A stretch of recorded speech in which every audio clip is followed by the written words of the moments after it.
Hello, everyone. Thank you so much for joining us today. We are more than honored to be sitting down with Anton Ironbark. He's a longtime social activist in Australia. Thank you so much, Anton, for sitting down with us today. Thank you, Justin. Nice to be here. Well, it's our pleasure. So what's going on the ground in Australia? Tell us a little bit about the protests that you say are getting out of hand. Well, we've had a little issues with the protests over the last year and a half. I identify with a group in the movement who, for freedom, free choice. My body, my choice would be probably the most apt manner in which to describe the anti-vax movement, which is not really anti-vax, much more freedom of choice movement.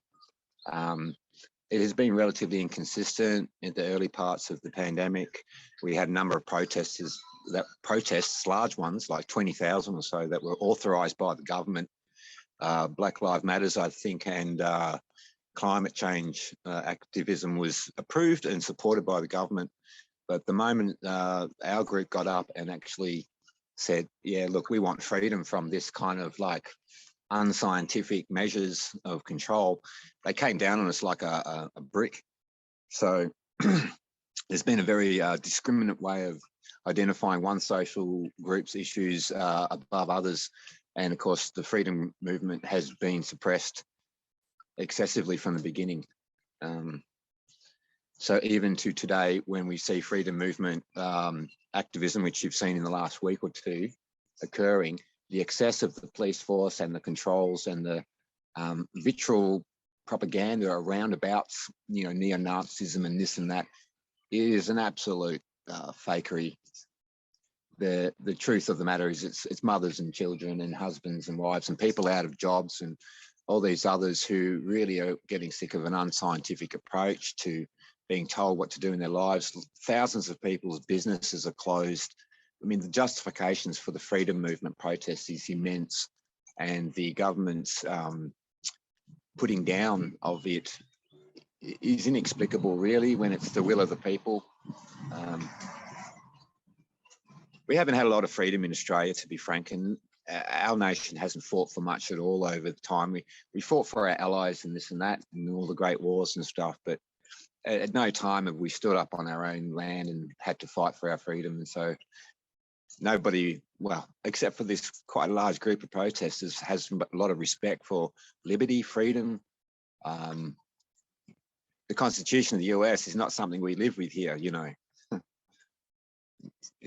We hoped at the end of the Second World War there could have been some kind of like amendment to the tyranny that is Australia as a post-colonial kind of place, very draconian and old school kind of rule. I mean, we have a two-party preferred system, which is totally unsatisfying. We just have two arseholes to choose from pretty much each time it comes around. And the group that got in is in power of our whole nation at the moment, not just this state, the Liberals. They were voted in just on the premise that they were not willing to give $2 billion to the United Nations for climate change. And that's pretty much, they were voted in by a lesser evil for not wanting to give away our money. But then, of course, this has happened, and now the state's going down. I mean, I can't see how we economically can survive this. My personal motivations to be an activist is to see the actual complete failure of our whole state. Our whole nation is going to collapse, I reckon. You can't halve your income taxation-wise and then triple, quadruple your debt and expenditure and expect success.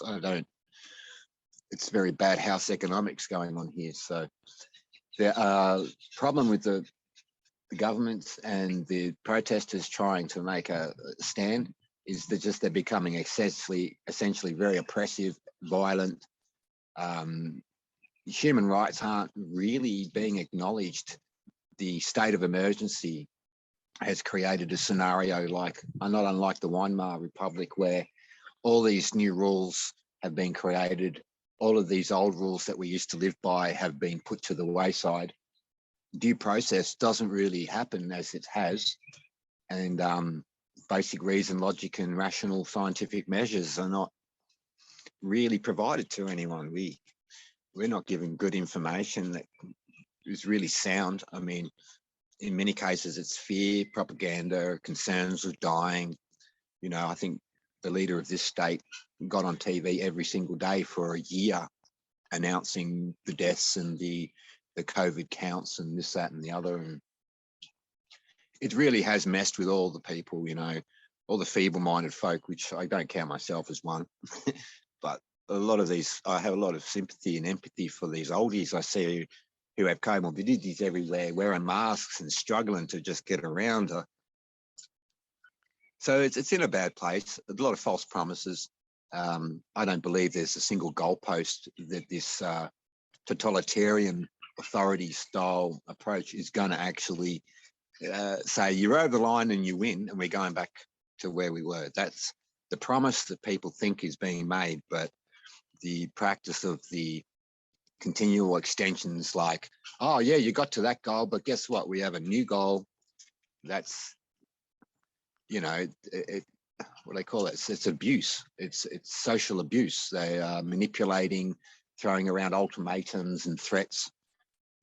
Because I'm not for vaccination, I'm not going to be able to work in my career as an educator, facilitator again. I've been told by many in the industry, and I'm really disappointed even having my kids go into a system which doesn't know what a virus actually is, you know? So I don't know, Justin, there's a lot of monologue there. You can, I think you could easily continue your profession online for now, at least. So I'm curious, could you kind of take us back? Like, you know, we've got our version of events here in the US. I feel like I bore witness to quite a bit. I was in San Diego, California when there was a lockdown, and walked outside on the morning of like March 15th or 16th, and they had roped off all of the parks, and there were park rangers with guns standing in front of the park saying that I could no longer walk on a park. I had to stay on the sidewalk. Of course, many of these people with whom I spoke claimed to be in agreement that there's no medical or health argument for locking off a park, but allowing people to walk on sidewalks. However, you know, they were just doing their jobs, of course. And, you know, when I walked outside and saw that, I was flabbergasted. I knew that, you know, the world was in a lot of trouble. I had somebody tell me yesterday that, you know, these vaccine mandates are a slippery slope, but very clearly what the slippery slope was, you know, conservatively speaking, the lockdowns. So I'm curious, could you kind of take us through what it's been like in Australia since the initial lockdown? And then after that, I want to ask you, like, could you give us like a brief history of the freedom movement in the context of lockdowns there in Australia? And I also want to kind of like delineate between like lockdown and pandemic. People use this word pandemic. First of all, very few places on the world right now are in a scientific pandemic. It's a political pandemic. And then furthermore, the IMF called this the Great Lockdown. So I use their language. This is a great lockdown. This is a turning point in world history. It's the Great Lockdown. First time there's ever been a global revolution like this, which is what this is. What are revolutions other than, generally speaking, like revolutions from the top down by elites? So can you tell me a little bit about like the history of so there's like rebellions and there's revolutions. Like rebellions throughout history, I would say, this is oversimplification, but I would say like often are coming from the grassroots up. Revolutions can come from the top down. What happened in the Soviet Union with the Bolsheviks? Was that how much did that benefit the people? Anyway, but I want to. Well, that's a really interesting area of discussion, because I do believe there is some global interest in both the Bolshevik Revolution as there is in what we have here at this time. But I think if you sort of unveil a lot of international issues like the Bolshevik usurpation or insurrection, it's really common that foreign money can come to, you know, overthrow a foreign state.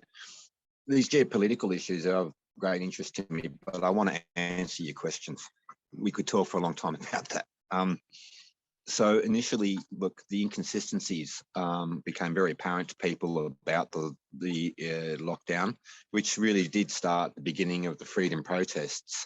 But the freedom protests are very poorly organised, mate, in terms of it's really individuals with the education to know that they have an expectation, and it's a reasonable one, for liberty. And those individuals have stood up and had a go.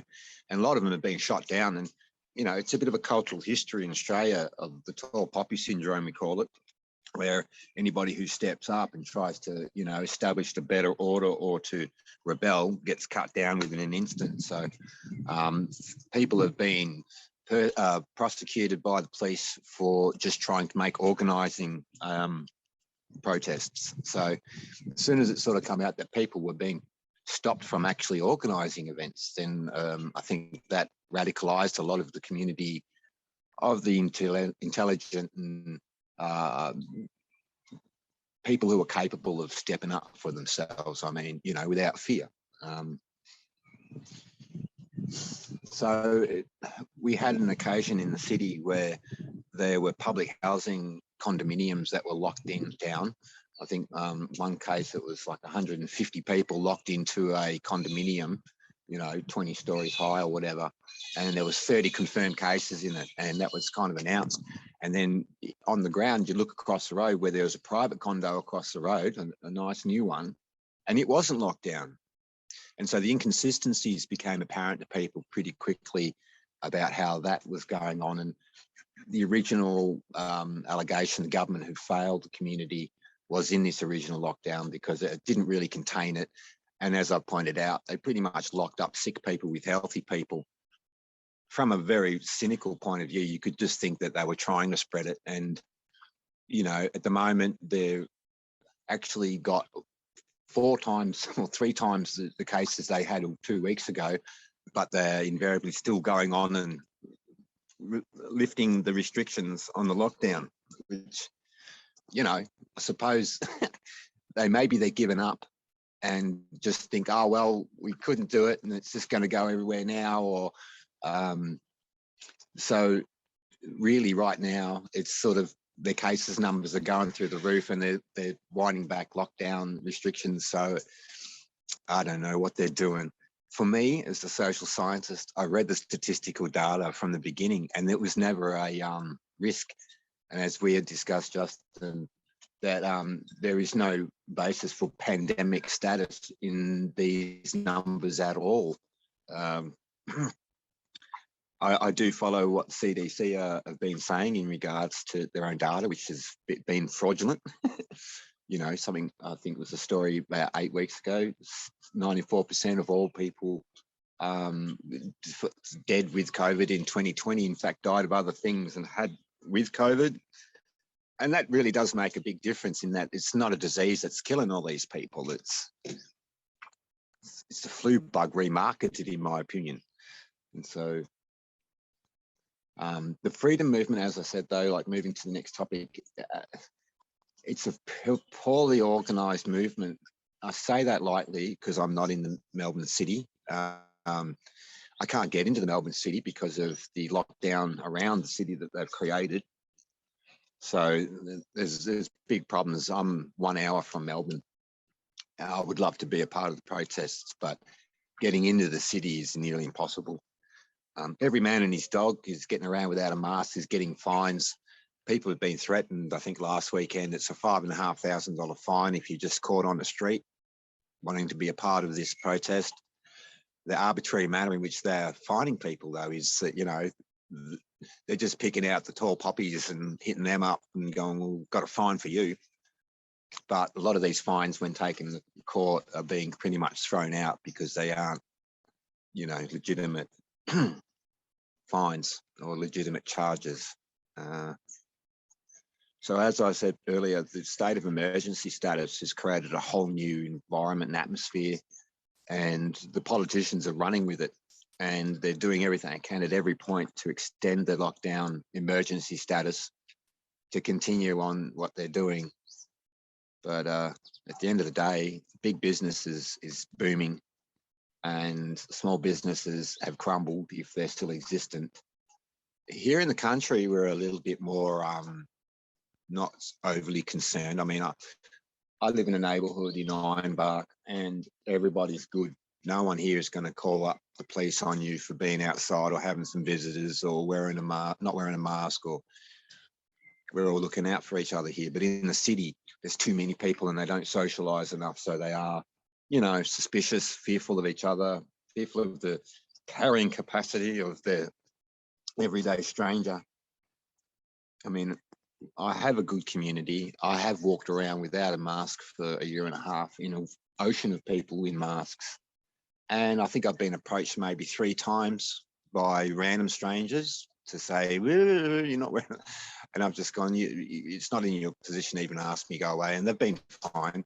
I've had a few shopkeepers ask me what my excuse is. And, you know, shopkeepers I've known well have asked me that. And I've just shook my head and go, well, it's not your business, but if you really want to know my personal health and medical issues, then I've laid it on them and they've shut up really quick because I have legitimacy in my exemption. It's not a vanity that I have an exemption. Survivor of 4-stage lung cancer in my past. So, you know, and I have genetics, so I have immune issues as well. So I'm not partaking in any of their bullshit. And I do also have the political stance to say no. And always have. So I guess, where do we go from there, Justin? I mean, I'm sorry I can't explain to you that the freedom movement's got more tenacity and power in it. Last week when we saw like the aggression and the physical stuff, we had a major union which, you know, doesn't shy away from violence in the case of dispute in the past. I mean, it's the major construction workers union. But there's been a bit of a blanket on all information coming out of the city and the protests since last Wednesday.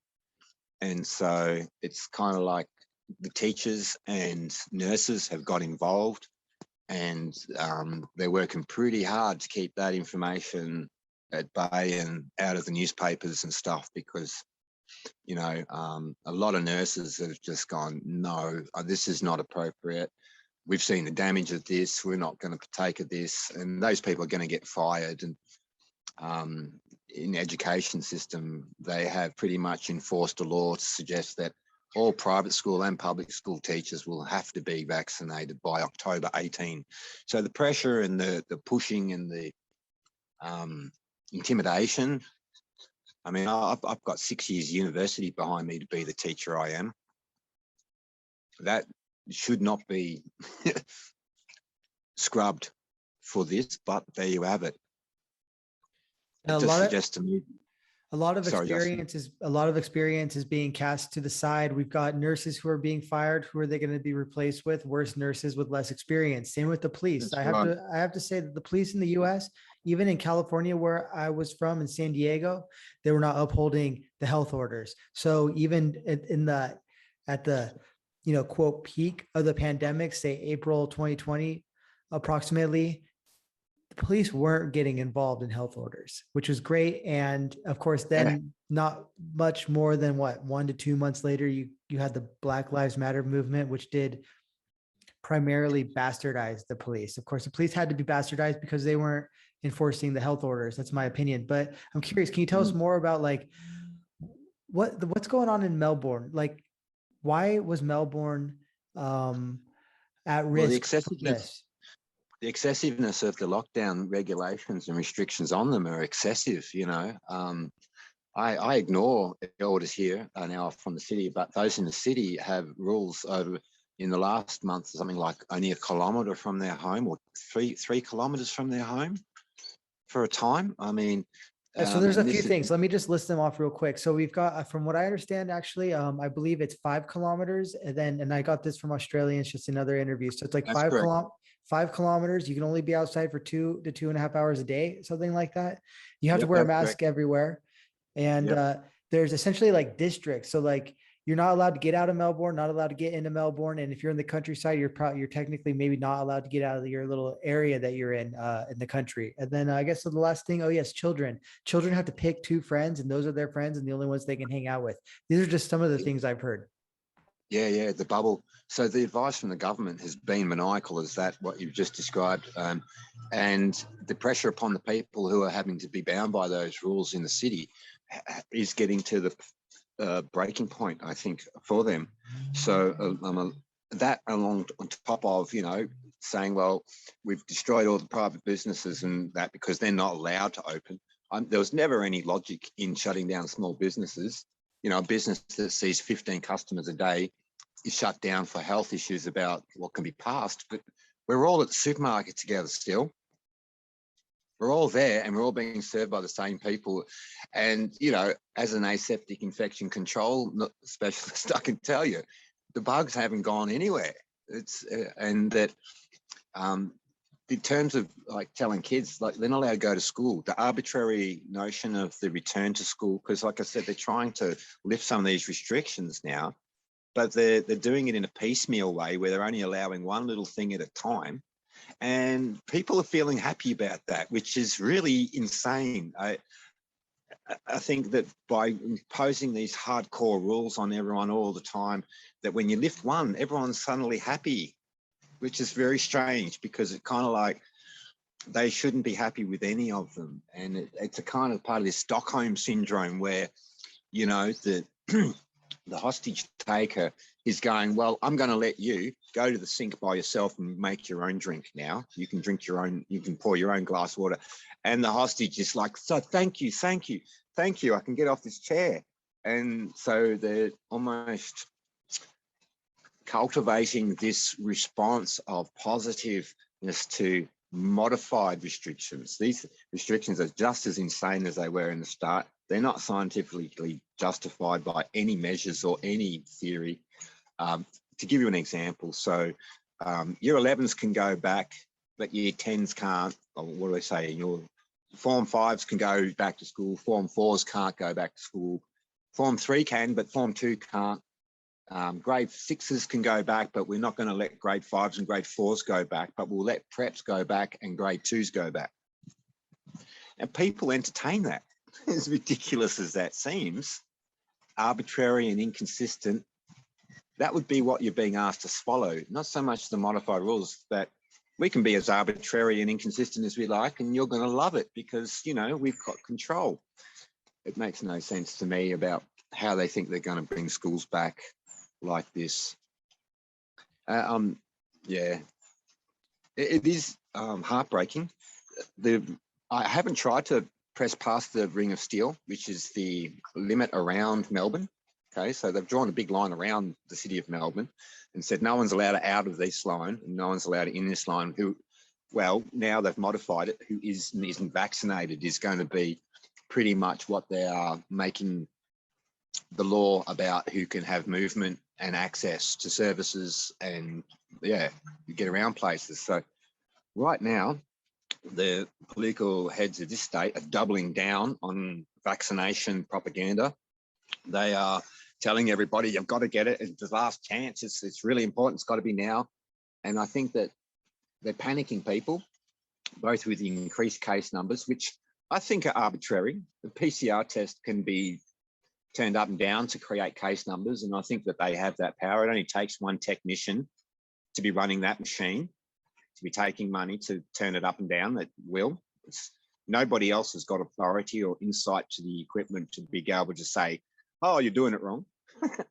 Like, you know, and so right now they're doubling down on getting everybody jabbed. My heart's broken. My 18-year-old son got jabbed yesterday.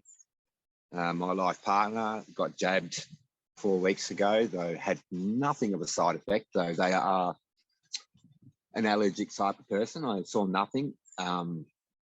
As I have got the social science background and research science knowledge, I can sort of say that there's a lot of placebo getting about in light of some of the most intense damages that you see. That I got to think, if you're doing a proper experiment, which this has to be, because it hasn't been done before, and to gain appropriate data that's not fraudulent, you've got to have a placebo group. You've got to have a control group, you know.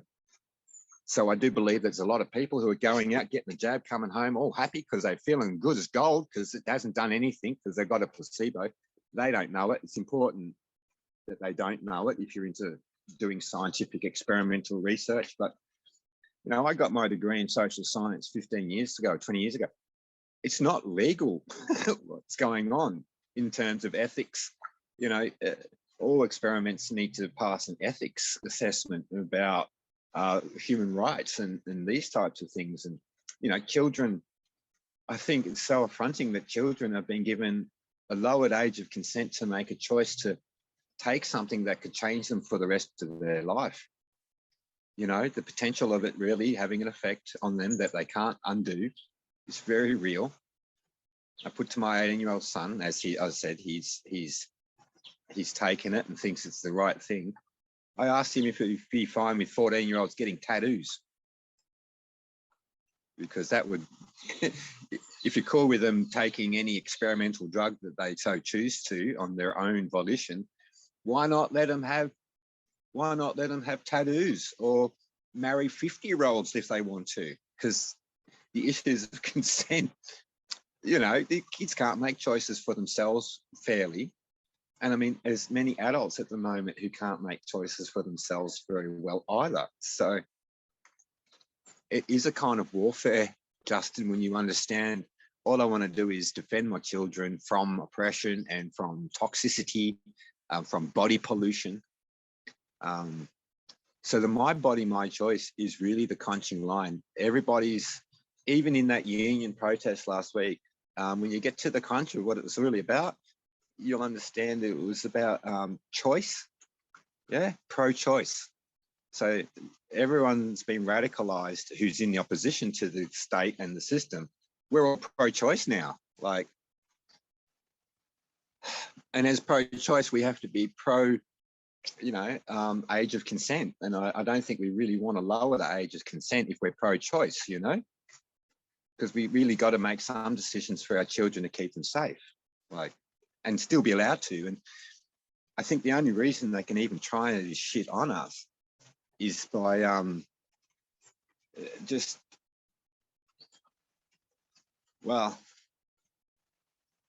I think it's a radicalized situation where people who are good-willing and really want to protect their future, their families, the old people even, we're becoming an enemy of the state. I think it was the president in the US, it came out and just explained that those who aren't compliant are nearly terrorists.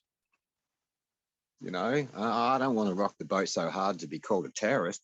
Australians don't have arms, mate. We don't have any constitutional right to arm ourselves. And we're at a time where people are being put at risk. The desire to want to arm yourself is strong, but we don't have any guns. We don't have any freedoms or organisation to do so. And, the irony, they come out and start shooting at the protesters last week, like those guys that were being shot at with rubber bullets at our shrine of remembrance.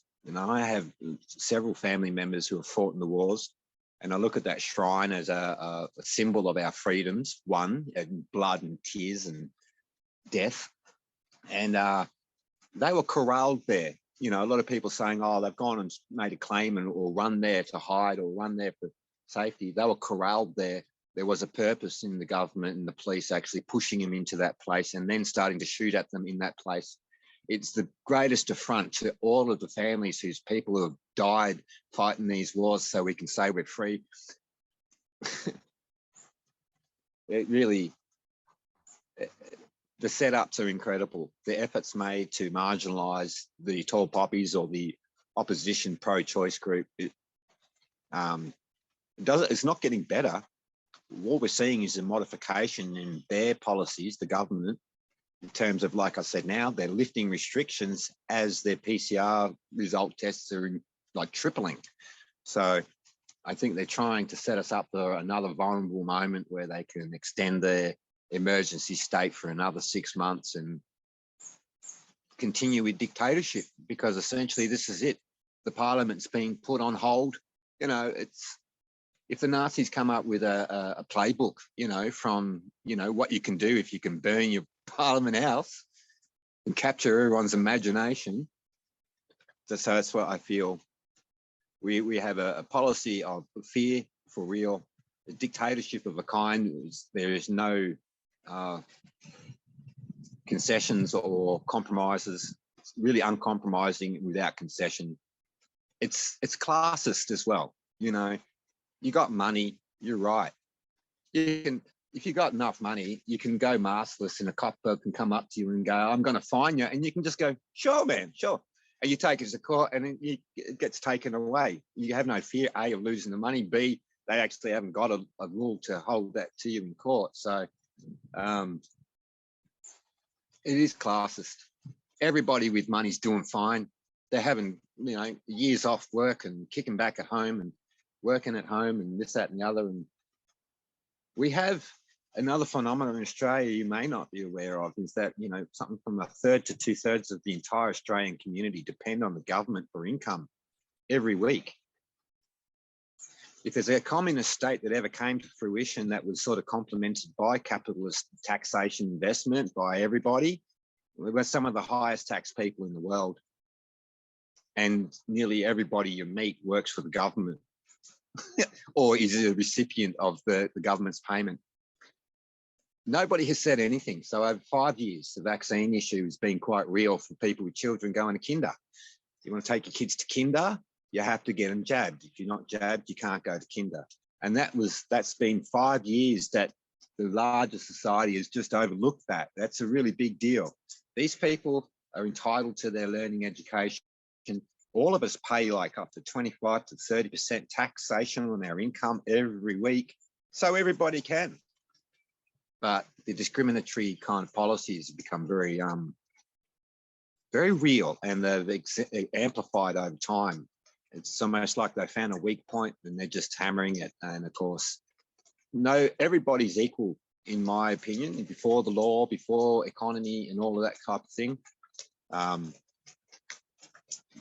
Discounting people from services, like I say, so many dependent on services. The government stands there high and mighty and says, if you don't get jabbed, you don't get services. Tell us more about the like ring of fire around Melbourne, like or whatever I forget what you called it, but like what's it like? What's it like when you're traveling? Like, will you be stopped at a checkpoint at any point if you're driving around, etc.? Well, as I said, Justin, I haven't actually tried to go into the city. I could get you an answer pretty quickly. All of my relatives and all of my family live there. I've had friends that said they would love to come up, but it's only an hour's drive, but they can't get around. There's got to be checkpoints. I don't know. Honestly, I don't know. Trucks have to keep traveling. Transport has to keep going. They've made certain rules to suggest that, those transporters that are vaccinated have got a free way. Passing between states is being regulated with checkpoints. So if you want to travel your truck from Victoria to New South Wales, you'll get out of Melbourne all right. But when you get to New South Wales or SA border, you're going to be pulled up and you're going to be asked for papers. And if you don't provide the right ones, you're going to be knocked back. As for getting out of Melbourne, I haven't spoken with anyone who's tried and failed or tried and succeeded, put it that way. Nobody that I know has got through it. I have friends that live right on the edge of the Ring of Steel and they can't go into the city. They can come out in the country, but they can't go into the city. Tell us about the checkpoints at the States. Is that new and since when? We've always had checkpoints at the borders of states for things like fruit fly, for normal biological. So the South Australian Victorian border have a fruit fly station stop. Most of my life I remember being pulled up there and they would just ask you if you were carrying fruit. That would be because of the fruit flies that they didn't have in South Australia, and it was a quarantined area for growing fruit, and no biggie. Whereas I suppose that now the system would be the police, not these service people like government. The police will be on the borders and they will be pulling up trucks and vehicles and checking that people have got vaccination papers. I mean, people have gone through without and being caught. And so there's a lot of naming and shaming going on through the media and the government where, they'll find someone who has carried COVID across the border and they'll put them up in lights and go, oh, look, here you go. This guy's in strife now. We're going to put him in jail or whatever. He's getting fined, rah, rah, rah. But essentially he gets his reputation completely destroyed. And he gets named and shamed. And every other person who's considering maybe not following the rules or fearful that they might get caught out actually carrying the bug from one place to another are intimidated and further. So the naming and shaming has kept a lot of people in their boxes. But yeah, so you try and cross the border, you're going to get publicly named and shamed and identified as a violator of the policies. And you know, people are so radicalized, and even kind, smart, wise people have become crazy. You know, like I had a chat with my neighbour the other day about them shooting at the protesters at the shrine, and I just said it's an abhorrent, it's ridiculous. When are they going to expect the protesters to start shooting back? We don't carry guns here. But invariably, when they're shooting at innocent people who are doing the right thing, they're kind of provoking some type of violent response of a similar type. My neighbour turned to me and said, stuff them, shoot them all. And I'm like, what? And so I'm not talking with my neighbour at the moment. I find that appalling, that an everyday person would sit back and go, yeah, shoot them. Like, they don't. The everyday person here is so at one with the government mindset and so perfectly manipulated.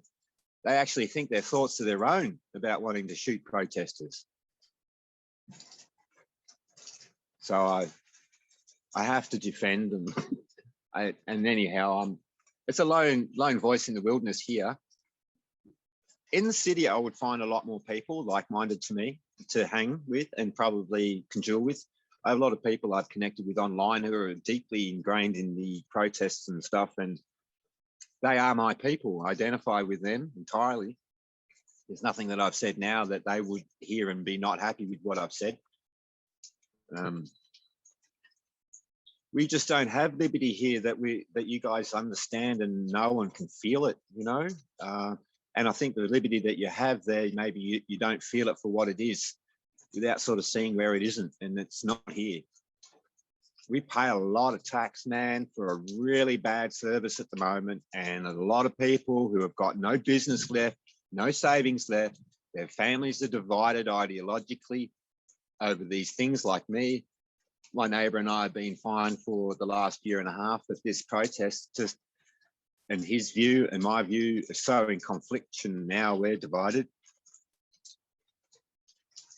You know, I still love my son very much, but gee, I'm scared for his health. But I'm watching him closely. I don't know if he got a placebo or not. I'm sorry to hear that. But so I'm curious, the checkpoints at the states, those were for fruit. We have those in certain states here in the US too. You get stopped heading into California and they ask you if you have any fruit with you. So are those same kind of checkpoints now being used essentially by like police for just different purposes?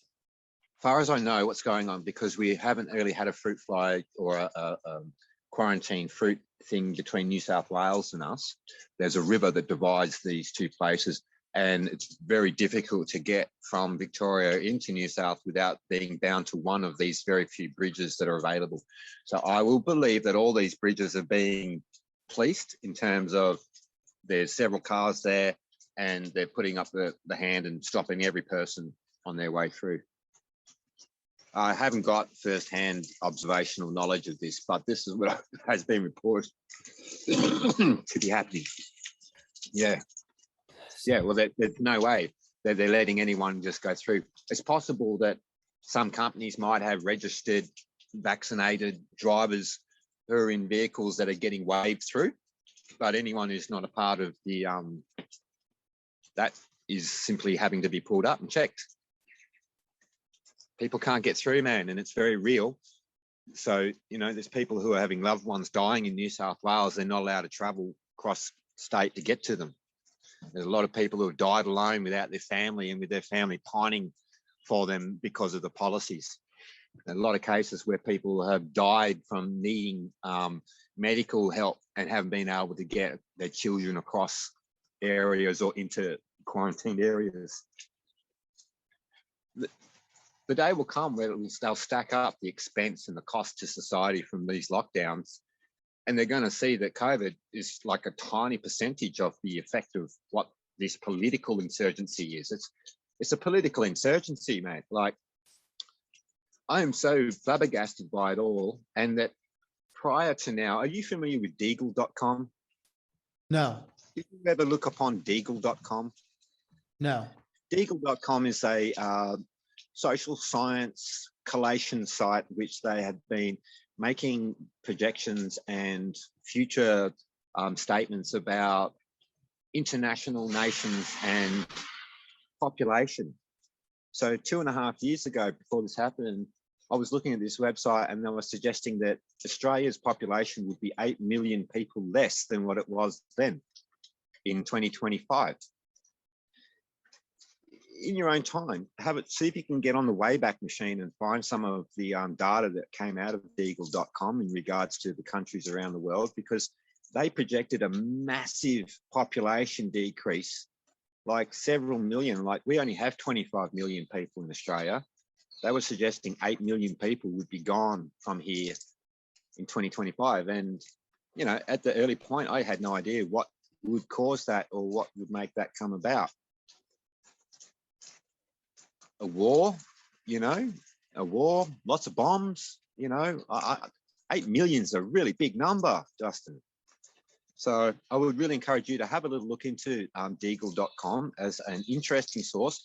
They have been removed from the internet. I think once the pandemic started really kicking in, they came under so much scrutiny to explain their figures, which they were only vaguely suggesting were from the WHO, the UN, the NSA, the CIA, using all the usual suspects data sets to come up with these figures, which they couldn't explain other than to say, well, we just get our data from all these normal public, you know, institutions. It's a pandemic scenario. World depopulation scenario, wow. Hard to even entertain the concept of it up front. But to look at the world today and go look back a little, it's like very realistic potential. If you can go and cut off the 1/5 of the top of society, everyone over 70, wow, that's a very large reduction in global population. And I got no idea why. I mean, a lot of conspiracies and thoughts about. You know, I do know Deagle. I did see it back. I think it must have been last year at some point, and the numbers predicted for the U.S. were as startling as Australia's. So now I'm curious. So the vaccine passports have obviously ripped a scab open where, as you thought, maybe lines have been drawn in 2020 as a lockdown set. I think that the lines have even been drawn more clearly now that the vaccine passports have been announced and are being rolled out. We have a lot of announcements going on here in the US about these announcements. I guess the thing is that the people on the coasts are okay with these sorts of things. I guess actually what happened was California rescinded the vaccine passport for whatever reason. Might have had something to do with the recall we had here where we got enough signatures. It was just over 1 million, I believe, in California to have a recall election. And we had a runoff between essentially numerous Republicans and then Gavin Newsom. And it worked like this. So like if enough people voted yes for the recall, then whichever Republican earned the most amount of votes then would become the governor of California. So Larry Elder was the one out in front, but yeah. And then I have been watching a bit of California. I'm a JP Sears fan, so I've been seeing a bit of what's coming out of California for ages now too. Yeah, they've been getting it pretty hard in California, hey. So they rescinded the vaccine passport. So it's nothing like what's going on in like Melbourne, for instance. So yeah. Can you tell me like when that was implemented? When was it where you couldn't go outside without your papers? The vaccine passport, I can't really recall. It is very much on the table now, but it's kind of secondary to the promotion of everyone actually getting the vaccine. But yeah. But when you're out and about, you know, and you're getting stopped by police in Melbourne, what are they asking? Nothing at the moment. Nothing in the moment. In the terms of it, there hasn't been officiated to the term point where the well, actually I lie. As I said, the 18th of October, every educator in Australia has to put their vaccination appointment date, time and or vaccination time they got it onto the system in the government. Yeah, like they've been given an ultimatum, and I would suppose that they are not going to be welcome in schools until they've done it. So because of the system here, the public systems in general are so big, they've pretty much just created a registry. At the moment, I don't believe there's a document you can get that I know of. I mean, I have seen Medicare, which is our public health system program, actually have vaccination certificates.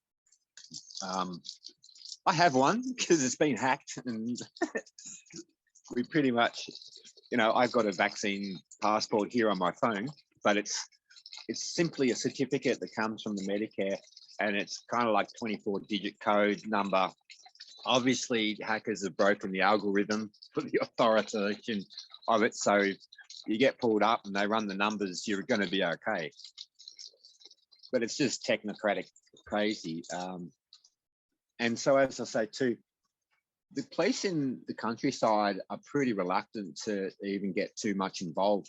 I haven't met anybody in town here in where I live that's been given a fine for not wearing a mask.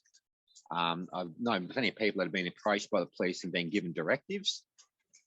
But I don't know anyone here that's been tough enough to say, I'm not wearing a mask no matter what you say, and then getting the fine.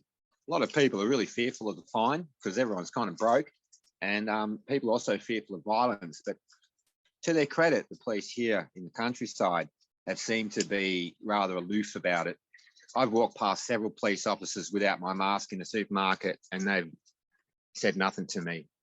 But as I said, I'm the one man in an ocean, and so I reckon they already know. Don't ask me for a mask or a medical certificate. Like, I hit up a doctor and said, I want to get a vaccine, or not a vaccine, exemption card, you know, so I can easily show people, yes, I'm exempt and don't have to explain my medical background. And the doctors are just gone, there isn't one. So there is no medical exemption certificate you can get at all. And all you need to do, if you're an Australian, when you're approached by the police, is simply say, I'm exempt. Thank you. On that, they will just disengage you and go, okay, because they know that they can't ask you any more questions about your private health. They've got no ability or power or knowledge to do that. So I guess no means to like take you in necessarily. So I'm looking at every Victoria. place is covered in QR codes, Justin. Yeah. Every place is covered in QR codes, and everybody is participant. So tell us about the QR codes. Hey, yeah. Well, this is the tracing and tracking system that they've got in place for every person. And we don't have that in place here yet. So tell me about that. So everywhere you go, there's a QR code printed up on every venue, every place, supermarket, shop, fast food shop. Everywhere you go, there's a QR code, and the expectation is that you're going to go with your phone and you're going to register your presence in that place by clicking it and registering it. And what they're doing is that those people who are code clicking their way everywhere they go are then going, what do they have to do then? Because I'm not one of them, I'm just got to give me a sec to think about. Yeah, so they get coded everywhere they go, and they go and get a COVID test. And then if they have actually got it, the codes that they have put into their phone will turn up as hotspots for every person who's coded into those places to get an alert that they need to go get a COVID test because there's been COVID reported on that QR code site. Does that make sense? Can I say it simpler? Nope. Yeah, give it a try. So you just pretty much QR code your way into the shop. If somebody goes in that shop today and QR codes and then gets a COVID test and they come up positive, every person that's used that QR code today is going to get an alert saying they need to go and get a test because the shop in particular has been made a hotspot by that one confirmation test. Does that make sense? So they're tracking the disease. They require people to voluntarily code everywhere they go. Then they have to voluntarily, when they're feeling like a COVID test, go get a test. And if their tests are positive, their QR code identity is known for every place that it's gone, okay, while they've had COVID. And so every place that they've gone is going to get an alert saying everybody in this shop on this day have been exposed and need to get a COVID test. Sounds like a lot of added overhead for a small business. So I'm reading an article Well, it's here. nothing for the small business. All they've got to do, Justin, is print off a QR code that they paste and put in the front window, and they are not allowed to even enforce people to use them, because it's like not legal to trace and track people everywhere, you know, without their consent. So everybody has to, or is compelled to, because they're all compliant and they're all participants, and very few of them, you know, withdraw their consent, you know. So everyone's doing it, and it's simply a way that the government goes, well, Johnny B got a COVID test, and he came up positive, so he went to the Coles supermarket. So everyone that went there that day needs to be notified that they potentially got COVID. Here's an article from about 5 days ago called, it's from abc.net.au. Victoria will soon start a vaccinated economy trial for double dose residents. Here's what we know. Some Victorians will soon be able to take part in a trial that will pave the path for the state to become an open vaccinated economy. The Victorian government will conduct trials in businesses and events across highly vaccinated parts of regional Victoria to help the state open progressively as a vaccinated economy when it meets the key double dose threshold outlined in the state government's roadmap. Here's what we know so far. The trial will begin in a fortnight. That was a week ago, 5 days ago. Up to 20 vaccinated economy trials will test systems and support in the fortnight before Victoria is expected to reach the key 70% full vaccination mark on October 26th, triggering greater freedoms for vaccinated people. I find it interesting in the Australian press, the way they handle this word freedom as if it's something that can be granted by government, which at least in the US system, it's granted by God, actually. So it reads here, Victoria is expected to reach the key 70% full vaccination mark on October 26th, triggering greater freedoms for vaccinated people. Scheduled to start from October 11, it is anticipated the trials will cover hospitality, hairdressing, beauty services, and tourism businesses, and events such as race meetings, community celebrations, and concerts, allowing higher patron numbers with all attendees confirmed as being fully vaccinated. So you see, at least in Victoria, there's a development on this front that we've been talking about. Moving on, the trial will be held in regional areas with high vaccination rates. The regional areas of Basque Coast, Greater Bendigo, Pyrenees, etc., will be the first invited to participate in the trials. Announcing the measures, Ministry for Industry Support and Recovery, Martin Pakula, said these areas had high vaccination rates and low COVID-19 numbers. Boloki, which is around Wickaprof, they have a double dose rate of 63% and a single dose rate of 88%. So very high vaccination numbers, etc. The government says it will work with local councils and industry bodies to help identify suitable businesses and events. Workers will have to enforce the rules. The government says training for staff, support for business owners, and public communication of vaccine requirements will also be part of the trials. Support officers will be deployed on the ground to ensure trial runs smoothly and participating businesses receive the assistance they need. In the past, Victorian businesses have struggled to police those not adhering to COVID safety rules, including wearing masks and QR code check-ins.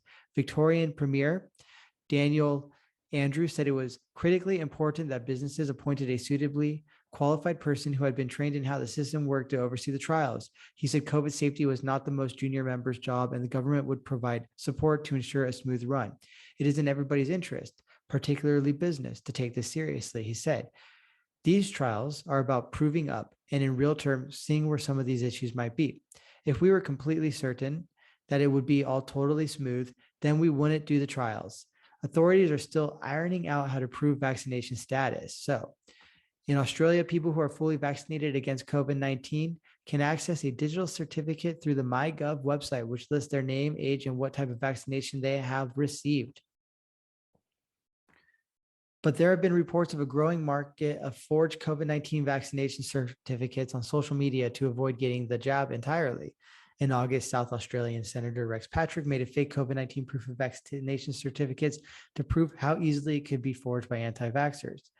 Mr. Pakula said they would be looking at how best to establish someone's vaccination status as part of these trials. He said proof of vaccination could include Medicare Online, the Express Plus Medicare app, or hard copies of vaccination certificates obtained through Services Australia.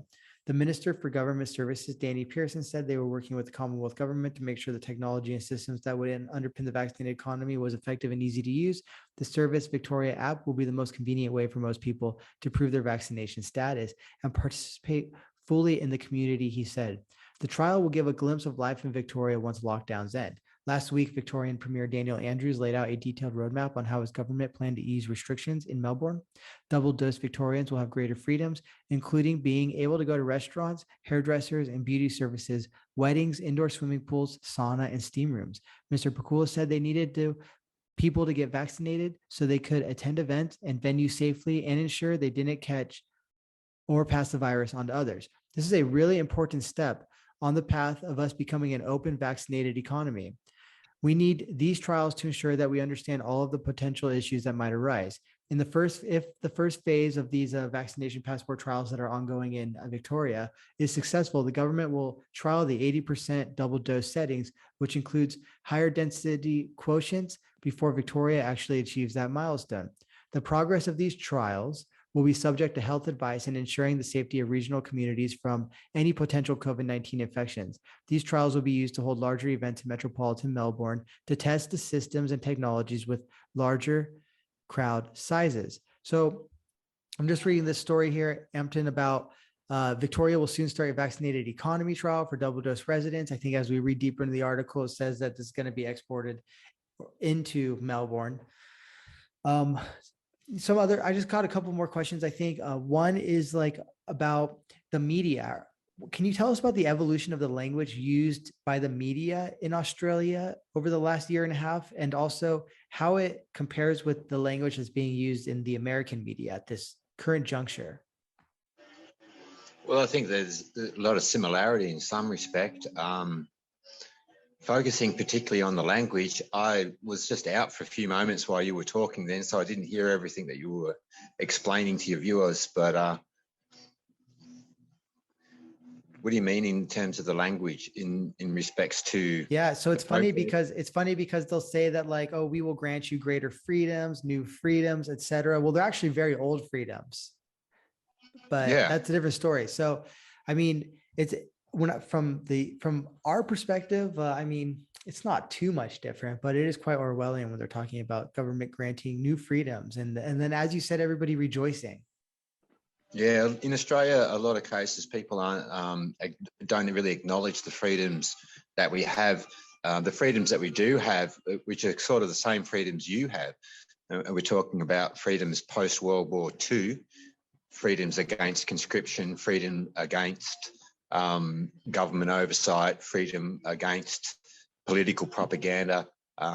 Slowly over time, all of these freedoms we have been degraded, but no one really acknowledges them or celebrates them like you will see in the US. A lot of people are going to get very antsy in the US the moment they're told some of their freedoms are going to be restricted. Whereas in Australia, a lot of people who don't celebrate their freedoms, when they're told the freedoms they have are going to be restricted, they're kind of like, well, we don't have any that we can really think of or speak of in any prominent way. There has been no civil war here. There has been no righteous standing up for equity or against racism or any of these things. I think in a lot of cases, most of the social political issues are very much recreated through the media to look in a certain way that the political bodies want you to see them. And so in Australia, it's kind of easy to explain to people we're taking away freedoms you don't think you really have. Whereas in the US, it's not likely as the cultural history and the knowledge of freedom being a topical point and a cornerstone of your constitution. Here in Australia, and I've said this before as intellectual, we are subjugated people. We are subjects. We don't have individualism like of a democratic nature as you would think. We haven't really stood up and taken anything for ourselves. And therefore, the system that we have, we simply accepted our subjugation to it. Prior to the current era, we were a colony, and even in the post-colonial period, we haven't stood up and become an independent people. We very much subjugated, and a lot of people are fine with feeling as if they are subjects. So this is a part of being a outcast of the monarchy system, you know, where we are subjects to the Queen, for an example. I mean, I'm just about 50, and when I was at school, at the very beginning of school, we were singing God Save the Queen. In 2 or 3 years, late 70s, we started singing this new song, Advance Australia Fair. And the irony with all of that is that the actual head of our country's governing power was very much overthrown in 1973, 74. And most Australians are completely asleep to the fact that our Queen ran away, and that the institution that stood in her place as the governing ruler over us, right, subjugating us, have pretty much created a system which is globalist in nature. It's very much focused on the UN, their goals, their interests.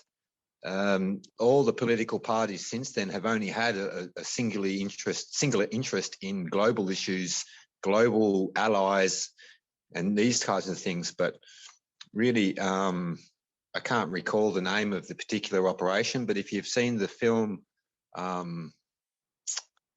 The Falcon and the Snowman, have you seen that?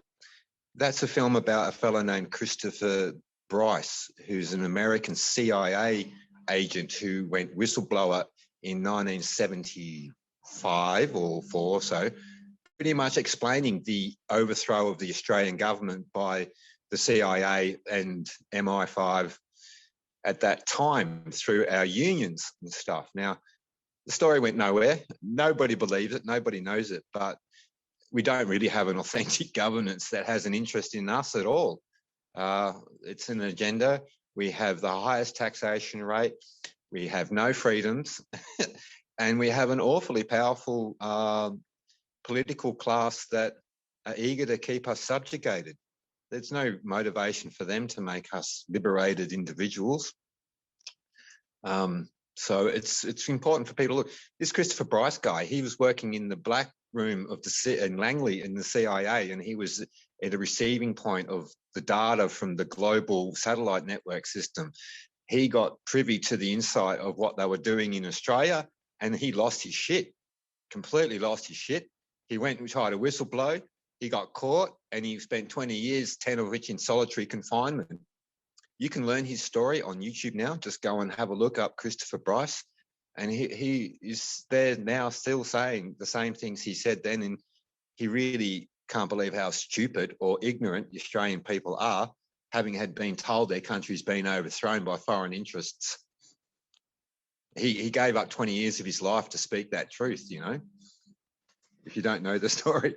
So, you know, we're a little lost at the bottom of the world. You know, there's no one policing over us. We are it in ourselves. And, you know, some of the disastrous truths about our government in the background here is just too much for most people to cope with, and they can't believe it. The governing powers that we have now have a media blackout on.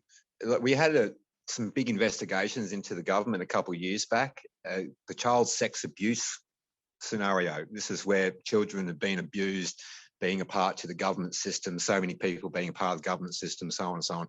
Thousands of people being abused sexually through the system. And as it turned out, they actually approved the censorship of the 28 people's names who are actually in government here in Australia right now, who are all being accused and convicted of pedophilia. And that's a really hard thing to swallow for most folk. They just, that's not possible. But anybody to try and toe that line and actually look at the documents, because it's senators and parliamentarians who have actually told us this. This isn't come from some dark little backroom of conspiracy theorists' ideology. This is Senator Heffernan in Australia has actually presented the point of this 28 names of these corrupt individuals running the show, or part to running the show, working in Parliament, whose names are censored for another 50 years, so they can never get made to hold to account. It's rotten from the head here, big time. So, you know, for someone like me, I anticipate the very worst. On that topic, so you speak very nicely of the U.S. We have we have found foundational documents which are probably the best in history in terms of safeguarding people's rights. The Magna Carta comes to mind before the revolution here, but I want to say that like we are, I mean, having a lot of the same policies that are being shoved down our throats too. And I think they're most felt on the coasts. And if you think about this as like a military operation, the middle America is surrounded on all sides now by essentially occupied states. And you've got in New York, I mean, we have military we have National Guardsmen, domestic military, who are taking the places of nurses who are refusing to get vaccinated. All the nurses are getting fired, so they're bringing in the National Guard. We have a new governor of New York who's worse than the old governor of New York, Cuomo, if you could believe that. She is. Yeah. And I have heard her speak. She's this totally is the one that says you got to listen to God. She's a megalomaniac. She's like I listened to her last night. Yeah, she's a psychopath, obviously. And if you can't see that, then like, I'm sorry, you have a pulse. But that aside, we got military. She's threatening to use National Guard in hospitals to replace those nurses and doctors who did not want to get vaccinated. And the same is going on in schools. Apparently, there's a school bus shortage and a school bus driver shortage. And so they're having National Guardsmen drive the kids to school. So it's a militarization of the U.S. society that's taking place here. And we're going to have, I think that you guys are experiencing the brunt of this totalitarian push because you're on an island for one, and there's nowhere for you to go. And then you explained a little bit about your history of subjugation too, which is much different than our history. We have certain ideas about inalienable rights that are kind of like baked into the cake here in the middle of America, the United States. On the coasts, a much different story in my findings. But so we're hearing rumors of quarantine camps in Australia. We've seen video from the quarantine camps. Can you kind of speak to that? And where do you think the protesting in Melbourne is going to lead? Well, they are concerning, the possibility of segregating the unvaccinated people from the community in hope to make things better for the system. I'm very intimidated by the potential, but as I'm pretty determined to stand on this hill to the end, if they take me to a camp, that's where I'm going. I'm one of those folk. But there have been a lot of changes in the recent years about policies of bringing in international soldiers, international service people to come and do domestic work in Australia. It is really concerning because I don't think any authentic Australians would really want to be a part to that, but in the terms of running a camp like that. But I don't think the resources are out of the reach of the government to acquire military people from other states to come and make these things happen. Some of the riot police you see in Melbourne, it's so disproportionate what they're up to, and some of the physical attacks and violence that they're committing to people when they haven't really been treated that way themselves. The police haven't really been that. Like last week would been the first time I've seen one policeman being pushed back by a human, like really whack him or punch him in the face. That's how long it's taken. They've been like marching us around, these riot police in all their plastic gear. They're running around with AR-16s and stuff. A lot of people were affronted when they got AR-16s and thought, well, what have they got these kind of military weapons for, and what would they possibly need them for on our territory? We aren't armed. At the very most, the Australians are going to have a single shot rifle or a shotgun. That's all you got and going to get. And I think that they are cultivating and trying to develop the opposition to get as radical as they possibly can make us.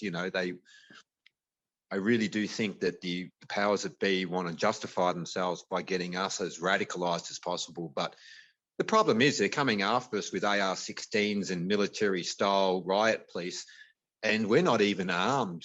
We don't even have like a seasoned activist movement where everyone's going out in helmets and plastic, body protection themselves. I mean, what they have proposed is that the only way we can head them off is to match them.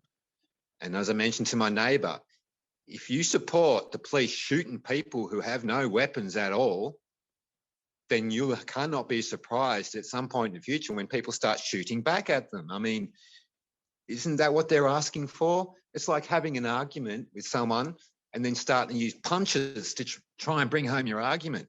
They're not punching you back. You just keep punching them and trying to win your argument. But the point is that you're doing violence to them, and the person you keep punching is going to come out and KO you in a second. That's where I feel it's coming to. So the camps, well, it can't be justified scientifically. It can't be justified on the premise of this bug actually having any kind of fatal threat to anybody.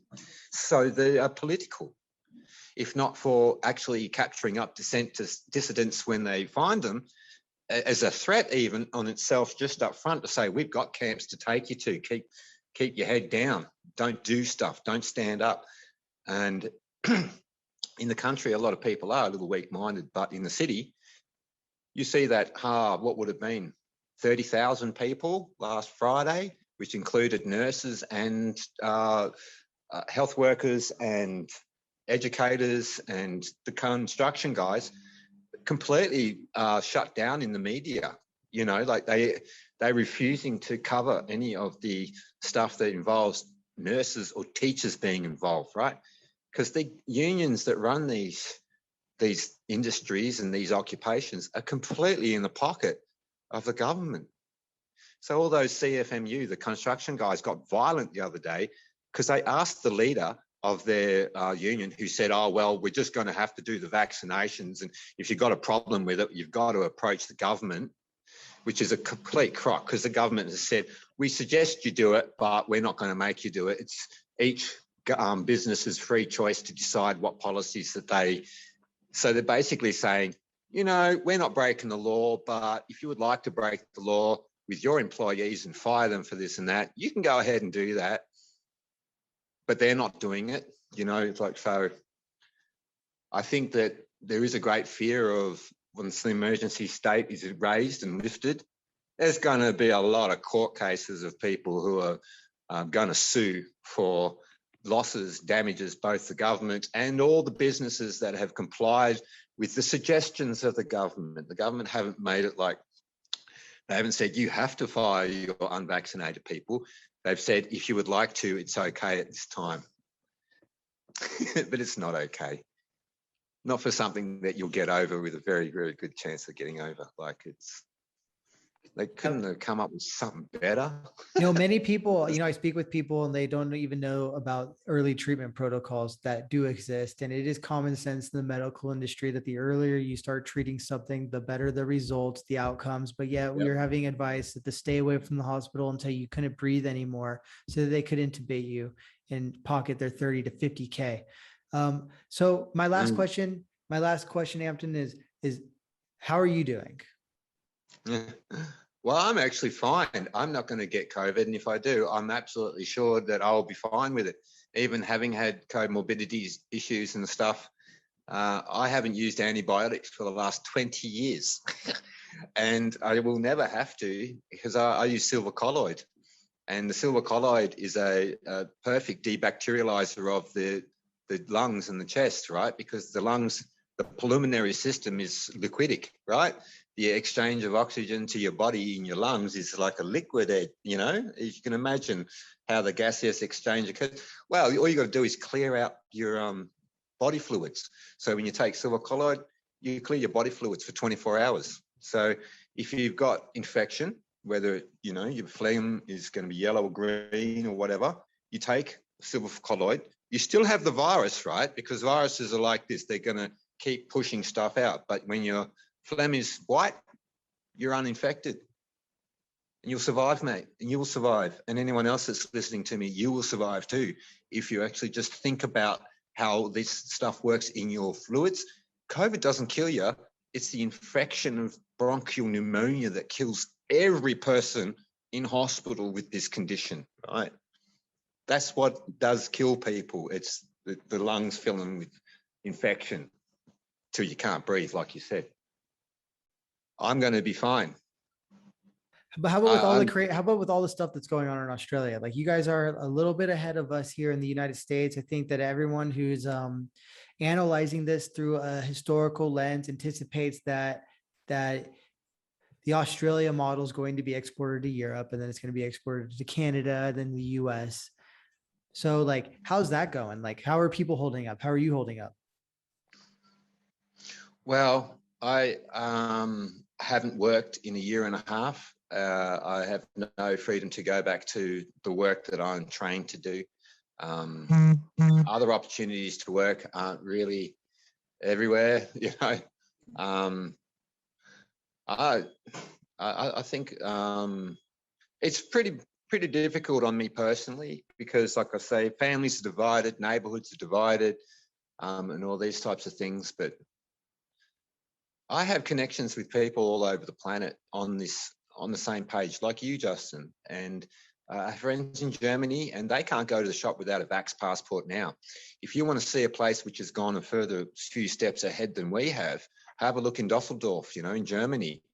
They seriously are not welcome in the shops without a passport. They've already got a document that gives them access to shops, and those without have no access. So some of the excessive discriminatory practices that are coming are already being rolled out in other places.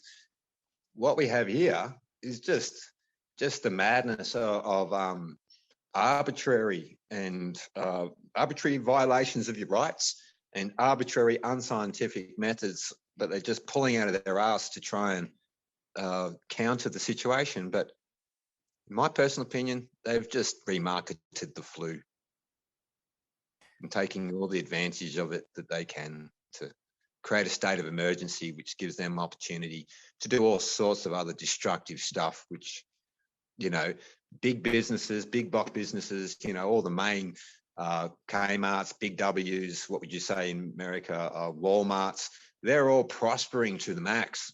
They're all tripling their profits and stuff. And so this is what the government has done with the opportunity. They really, the health is farthest thing from their interest. To me, it really is. Social divisory stuff gives them power. We have no options. It's a bit like, you know, a choice between Trump and Hillary. We don't like either of them. They're both bad for us, and they're both going to damage us. And somehow or another, there is nothing in their place or an option from them.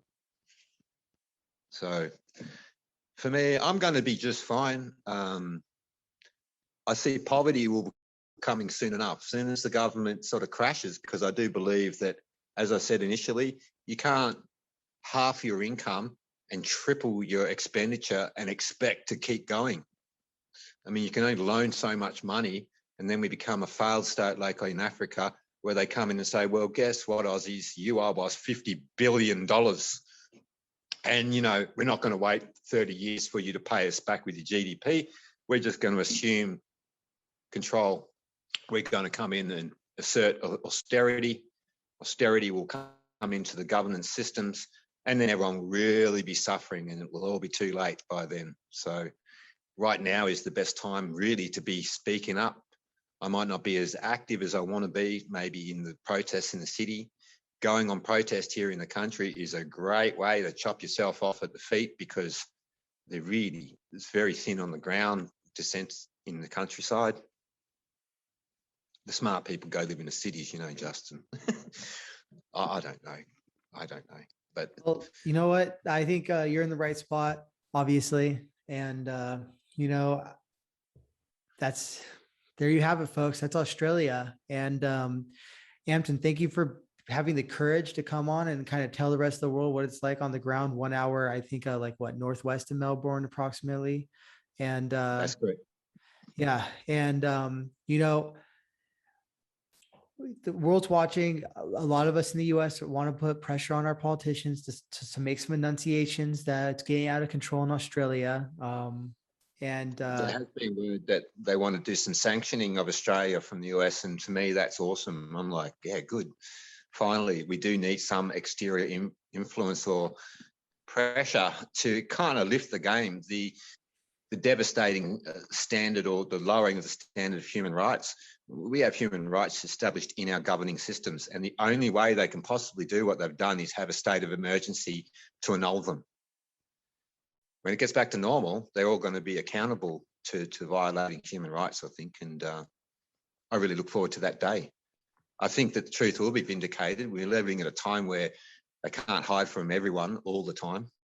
So, providence, every dog has his day, and these guys are logging up the credits for punishment. That's what I think.